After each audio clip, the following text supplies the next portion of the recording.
Bom dia, tudo bom, queridos? Que Deus abençoe vocês. Vamos pegar a Bíblia aqui e vamos orar. Senhor, esteja conosco agora no estudo da Tua Palavra, que nós possamos ouvir a Tua voz. Em nome de Jesus, amém. Estou lendo aqui Atos 2, versículo 42, tá? Como viviam os convertidos, e perseveravam na doutrina dos apóstolos e na comunhão, no partir do pão e nas orações. Em cada alma havia temor, e muitos prodígios e sinais eram feitos por intermédio dos apóstolos. Todos que estavam juntos tinham tudo em comum. Vendiam suas propriedades e bens e distribuindo o produto entre todos, à medida que alguém tinha necessidade. Diariamente perseveravam unânimes no templo, partindo o pão de casa em casa, tomando as suas refeições com alegria e singeleza de coração, e louvando a Deus e contando com a simpatia de todo o povo. Enquanto isso, acrescentava-lhes o Senhor, dia a dia, os que iam sendo salvos. Então eles oravam todos os dias, estavam no templo, estavam nas casas e partiam o pão. Nós também, dentro do possível, temos que fazer isso. Orar juntos, comer juntos, estar na igreja, no templo, ou também nas casas, e repartir o pão e clamar pela chuva ser hoje, tá bom? Estou aqui com o livro Eventos Finais, tá? Você deve estudar, Deus está pedindo para mim estudar de novo você. E vamos começar. Livro Eventos Finais, página 114. A chuva ser hoje. A chuva ser hoje. A obra do Espírito Santo é comparada à chuva. E fará descer a chuva a temporã serôdia. No Oriente, a chuva temporã cai no tempo da semeadura. E é necessário para que a semente possa germinar. Sob a sua influência de aguaceiros fertilizantes brotam os tenros brotos. Caindo perto do fim da estação a chuva, serôdia, amadurece o grão e prepara para a foice. O Senhor utiliza esse elemento da natureza para representar a obra do Espírito Santo.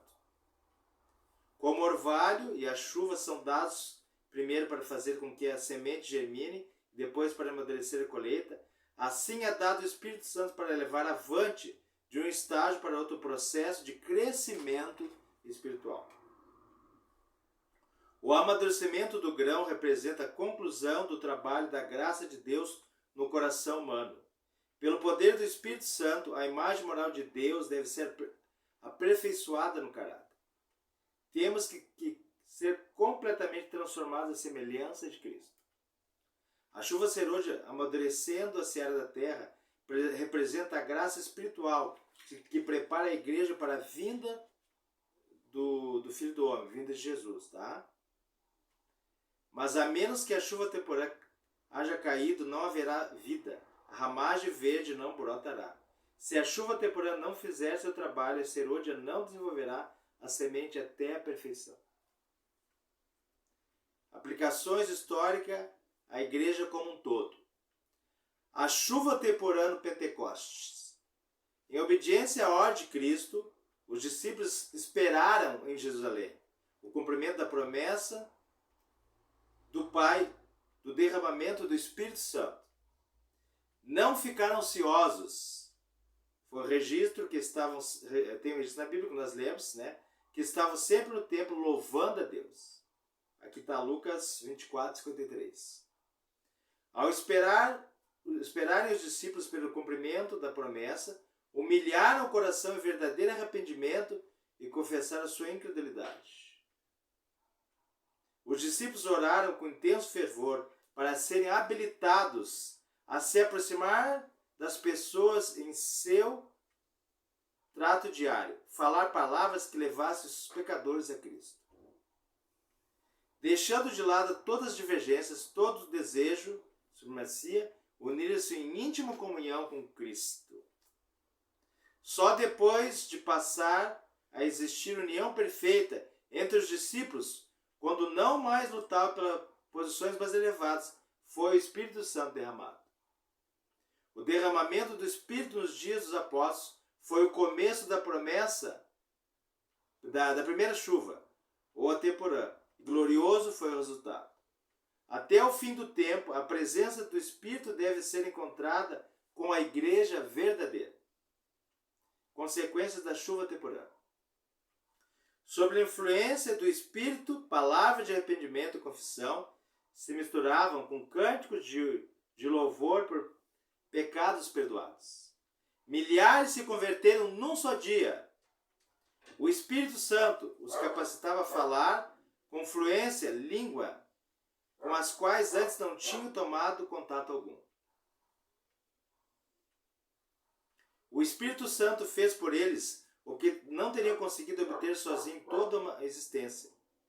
Tinha o coração transbordado de bondade, de forma tão ampla, tão profunda, de tão vasto alcance, que foram impelidos a ir aos confins da terra, testemunhando do poder de Cristo. Qual foi o resultado do derramamento do Espírito Santo no dia de Pentecostes? As boas novas de um Salvador ressuscitado foram levadas até as mais longínquas partes do mundo habitado. A igreja viu conversos vindo para ela, de todas as nações, de todas as direções. Pessoas que estavam desviadas se converteram novamente. A ambição dos crentes era revelar a semelhança do caráter de Cristo, bem como o trabalho pelo desenvolvimento do seu reino. A promessa da chuva serôdia. O derramamento do Espírito nos dias dos apóstolos foi a chuva temporã. Glorioso foi o resultado. No entanto, a chuva serôdia será mais abundante. Amém. Louvado seja Deus. Ora vem, Senhor Jesus. Ao se aproximar o fim da ceifa da terra, uma concessão especial de graça espiritual é prometida a fim de preparar a igreja para a vinda do Filho do Homem, a vinda de Jesus. Esse derramamento do Espírito é comparado à precipitação da chuva serôdia.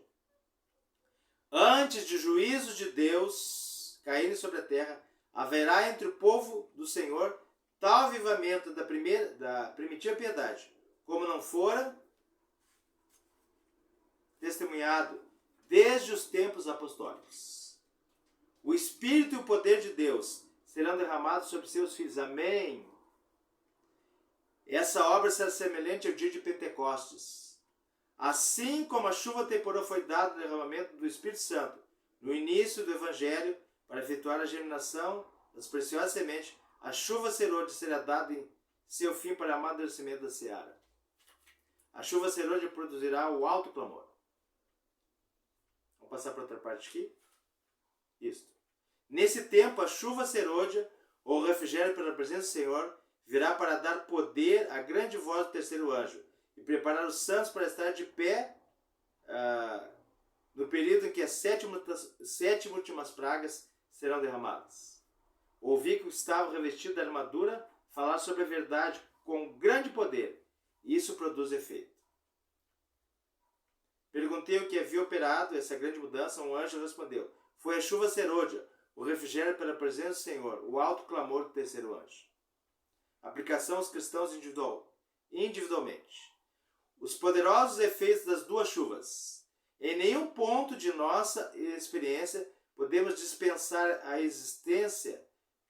a assistência daquilo que nos habilita a fazer justamente o começo. As bênçãos recebidas sobre a chuva temporã nos serão necessárias até o fim. Ao irmos ao Senhor em busca do Espírito Santo, Ele produzirá em nós mansidão, humildade, bem como confiança consciente de que Deus nos concederá aperfeiçoar a chuva serôdia. O Espírito Santo procura habitar em cada coração. Caso ele seja bem-vindo como hóspede honrado, os que recebem se tornarão completos em Cristo. A obra começada será terminada. Os pensamentos, sentimentos celestiais e os atos semelhantes de Cristo tomarão o lugar dos pensamentos impuros, dos sentimentos inconvenientes e das atitudes rebeldes. Podemos ter recebido uma medida do Espírito de Deus, mas tanto pela oração quanto pela fé devemos buscar continuamente mais do Espírito. Nunca os resultados cessarão os nossos esforços. Se não progredirmos, se não nos colocarmos na atitude em que tanto possamos receber a chuva temporã como a serôdia, perderemos nossa salvação e a responsabilidade será nossa. As reuniões da igreja com acampamentos espirituais, encontros da igreja local e todas as ocasiões em que há trabalho pessoal em favor das pessoas são oportunidades determinadas por Deus para conceder tanto a chuva temporã como a serôdia. Quando o caminho estiver preparado para o Espírito de Deus, a bênção virá. Satanás não pode impedir uma chuva de bênçãos cair sobre o povo de Deus, assim como não pode fechar as janelas do céu para que a chuva caia sobre a terra. Devemos orar fervorosamente pelo poder do Espírito Santo. Amém? Devemos orar fervorosamente pelo poder do Espírito Santo. Devemos orar tão fervorosamente pela descida do Espírito Santo como os discípulos oraram no dia de Pentecoste. Se eles precisam disso naquele tempo, nós hoje ainda mais. A descida do Espírito Santo sobre a igreja é encarada como estando no futuro. Porém, é o privilégio da igreja tê-la agora. Temos que buscar, orar por ela e crer nela. Precisamos tê-la e o céu espera concedê-la. A medida do Espírito Santo que recebemos será proporcional à intenção de nosso desejo. A fé exercida nesse sentido e o uso que fizermos da luz e do conhecimento que nos foram concedidas. Não estamos suficientemente dispostos a insistir com o Senhor com nossas petições e a suplicar o dom do Espírito Santo. O Senhor quer que importunemos a esse respeito. Deseja que apresentemos com mais instância nossos pedidos ao trono. Precisamos humilhar o coração em verdadeiro arrependimento. Precisamos humilhar o coração em verdadeiro arrependimento. Um reavivamento da verdadeira piedade entre nós. Esta é a maior e a mais urgente de todas as necessidades. Buscá-la deve ser nossa prioridade. Deve haver esforço dedicado para obter a bênção do Senhor. Não porque Deus não esteja disposto a concedê-la, mas porque não nos encontramos preparados para recebê-la. Nosso Pai Celestial está mais disposto a dar seu Espírito Santo àqueles que lhe pedem, de que os pais terrenos estão a dar boas dádivas a seus filhos. Vou repetir. Nosso Pai Celestial está mais disposto a dar seu Espírito Santo àqueles que lhe pedem. Seus pais do que os pais terrenos estão a dar boas dádivas a seus filhos. Porém, por meio da confissão, humildade e arrependimento fervoroso, oração, devemos chegar às condições estabelecidas por Deus em suas promessas para conceder sua bênção. Só podemos esperar o revivamento e resposta à oração.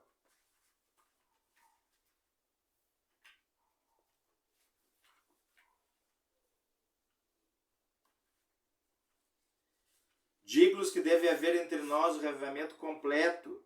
Tem que haver um ministério convertido. Precisa haver confissões, arrependimento e conversões. Muitos estão pregando a palavra, necessitam da graça transformadora de Cristo no coração. Não devemos permitir que coisa alguma nos impeça de fazer uma obra completa, antes que seja para sempre tarde demais. A reforma deve acompanhar o revivamento. Precisa haver um revivamento, uma reforma sua influência sobre a ministração do Espírito Santo. Revivamento e reforma são duas coisas diferentes. Revivamento significa renovação da vida espiritual. Um avivamento das aptidões, da mente e do coração. Uma ressurreição da morte espiritual. Reforma significa uma reorganização, uma mudança nas ideias e teorias, hábitos e práticas. A reforma não trará o bom fruto da justiça, a menos que seja ligado com o avivamento do Espírito. Reavivamento e reforma devem efetuar a obra que é designada e precisa ser unidos.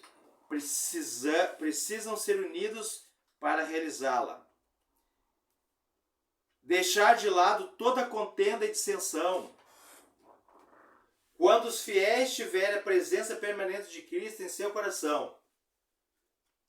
Quando estiver morto todo egoísmo, quando não houver mais rivalidade, nenhuma contenda pela supremacia, quando existir unidade, quando eles se santificar de maneira que o amor de uns pelos outros seja visto, sentido, então as chuvas da graça do Espírito Santo virão tão seguramente sobre eles, como é certo que a promessa de Deus não falhará em nenhum detalhe. Mas quando a obra de outros é diminuída, para que outros obreiros mostrem a própria prosperidade, eles demonstram que sua obra não apresenta assinatura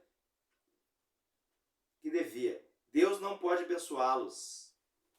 Para subsistirmos no grande dia do Senhor, com Cristo no como nosso refúgio, nossa torre forte, temos que deixar de lado toda inveja, toda supremacia. Temos que destruir completamente as raízes dessas coisas profanas, para que não torne a brotar na vida. Precisamos nos colocar inteiramente ao lado do Senhor. Que os cristãos ponham de lado toda dissensão e entreguem-se a Deus para a salvação dos perdidos. Com fé, peçam a bênção prometida. Amemos uns aos outros. Cristianismo é a revelação do mais alto e terno afeto de uns pelos outros. Cristo deve receber amor acima de tudo dos seres que criou. Ele requer também que o ser humano nutra consideração sagrada por seus semelhantes. Toda pessoa salva será salva por meio do amor que começa com Deus. A conversão genuína é uma mudança do egoísmo para sentimentos santificados para com Deus e uns para com os outros. Os atributos que Deus mais aprecia são amor e pureza. Esses atributos devem ser cultivados por todo cristão. O argumento mais forte em favor do evangelho é um cristão que sabe amar e é amável. É necessário haver entrega total, Deus não aceitará nada menos do que entrega incondicional. Cristãos diferentes, corruptos, não poderão entrar no céu. Eles não seriam felizes ali, pois nada sabe dos elevados, santos princípios que governam os membros da família real. O verdadeiro cristão mantém as janelas do coração abertas em direção ao céu. Ele vive em comunhão com Cristo. Sua vontade está de acordo com a vontade de Cristo. Seu mais elevado desejo é tornar-se cada vez mais semelhante a Jesus. Não podemos usar o Espírito Santo. Ele que deve nos usar. Por meio do Espírito, Deus operará em seu povo, tanto o querer como o realizar, segundo sua boa vontade. Mas muitos não se submeterão a isso. Querem escolher seus caminhos. É por isso que não recebe o dom celestial. Só os que esperam humildemente em Deus, que estão atentos à sua graça, é concedido o Espírito. Desimpedir o caminho para a chuva serôdia. Vi que ninguém poderia participar do refrigério a menos que obtivesse a vitória sobre toda a tentação, orgulho, egoísmo, amor ao mundo e sobre toda a má palavra e ação. Deveríamos, portanto, estar nos aproximando mais e mais do Senhor, estar fervorosamente à procura daquela preparação necessária para nos habilitar a permanecer em pé na batalha do dia do Senhor. Devemos corrigir os defeitos de caráter, purificar nossa vida de toda a contaminação. Então a chuva serôdia cairá sobre nós como caiu a temporã sobre os discípulos no dia de Pentecostes. Não há coisa alguma que Satanás tema tanto como que o povo de Deus desempeça o caminho, removendo todo impedimento, de modo que o Senhor possa derramar seu Espírito sobre uma igreja enfraquecida. Toda tentação, toda influência contrária, seja ela visível ou oculta, será resistida com êxito, não por força, nem por poder, mas pelo meu Espírito, diz o Senhor dos Exércitos. A chuva serôdia virá. A bênção de Deus encherá todo o coração que estiver purificado da contaminação. É a nossa obra hoje entregar a vida a Cristo, para estarmos preparados para o tempo do refrigério pela presença do Senhor, preparados para o batismo do Espírito Santo. Ser trabalhador dedicado no serviço de Cristo. Quando as igrejas se tornarem igrejas vivas e atuantes, o Espírito Santo será concedido em resposta ao seu sincero pedido. Então as janelas do céu se abrirão para os aguaceiros da chuva serôdia.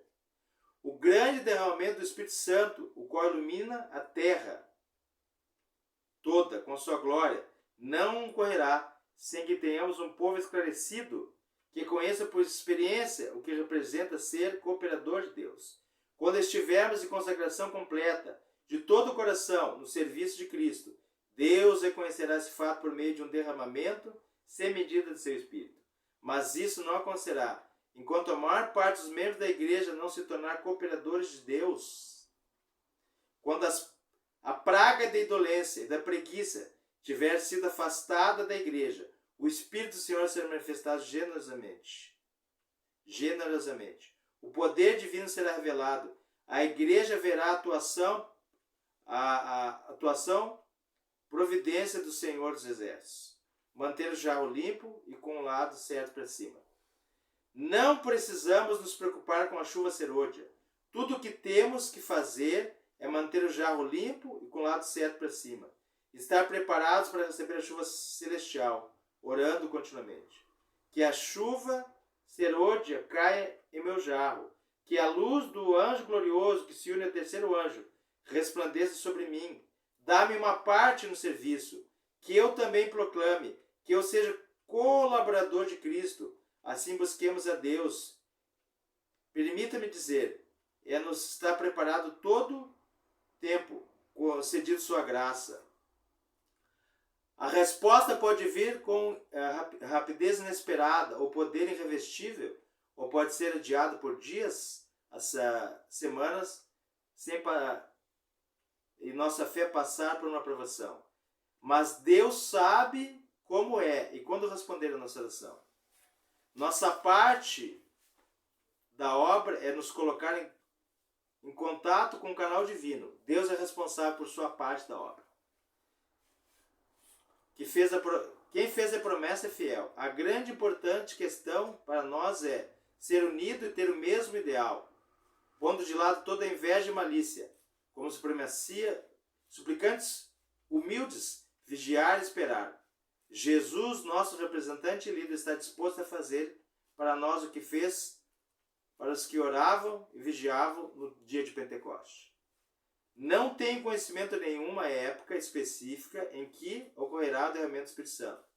Quando o poderoso anjo do céu se unir com o terceiro anjo na conclusão da obra para este mundo. Minha mensagem é que nossa única esperança consiste em estarmos prontos para o refrigério celestial, tendo nossas lâmpadas preparadas e acesas. Nem todos receberão a chuva serôdia. Foi mostrado que se o povo de Deus não fizer esforço de sua parte, mas esperar apenas sobre ele vem o refrigério para remover os defeitos, corrigir os erros, e nisso confiar para ser purificado da imundícia da carne e do espírito, e preparado para tornar parte no alto clamor do terceiro anjo, será achado em falta. Temos esperança de ver toda a igreja avivada? Esse tempo nunca chegará. Haverá na igreja pessoas não convertidas e que não se unirão para orar de forma determinada e intensa. Precisamos entrar na obra individualmente. Precisamos orar mais e falar menos. Podemos estar certos de que quando o Espírito Santo for derramado, os que não receberam conhecimento, os que não receberam nem reconheceram a chuva temporã, não verão e não compreenderão o valor da chuva serôdia. Só os que estiverem vivendo de acordo com a luz que têm recebido poderão receber maior luz, a não ser que os que estão progredindo diariamente na experiência das reais virtudes cristãs não reconhecerão a manifestação do Espírito Santo na chuva serôdia. Pode ser que ela esteja sendo derramada nos corações ao nosso redor, mas não nos discernimos nem recebemos.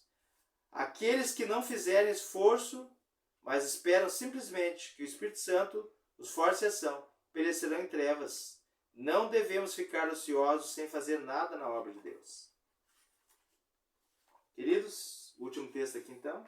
Que você possa orar então pelo derramamento da chuva serôdia sobre você e sobre mim. Eu quero. Você quer isso? Vou concluir aqui Atos 1, versículo 8. Mas recebereis poder a descer sobre vós o Espírito Santo, e sereis minhas testemunhas, tanto em Jerusalém, como em toda a Judéia e Samaria até os confins da terra. Atos 1, versículo 8. Mas recebereis poder a descer sobre vós o Espírito Santo, e sereis minhas testemunhas, tanto em Jerusalém, como em toda a Judéia e Samaria até os confins da terra.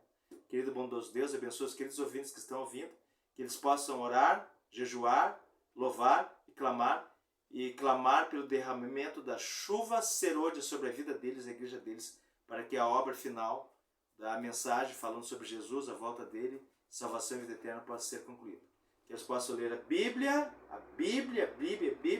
o Espírito de Profecia, ali o grande conflito, os eventos finais, para poder ouvir mais a voz de Deus. Em nome de Jesus, amém. Grande abraço para vocês, fiquem com Jesus, valeu.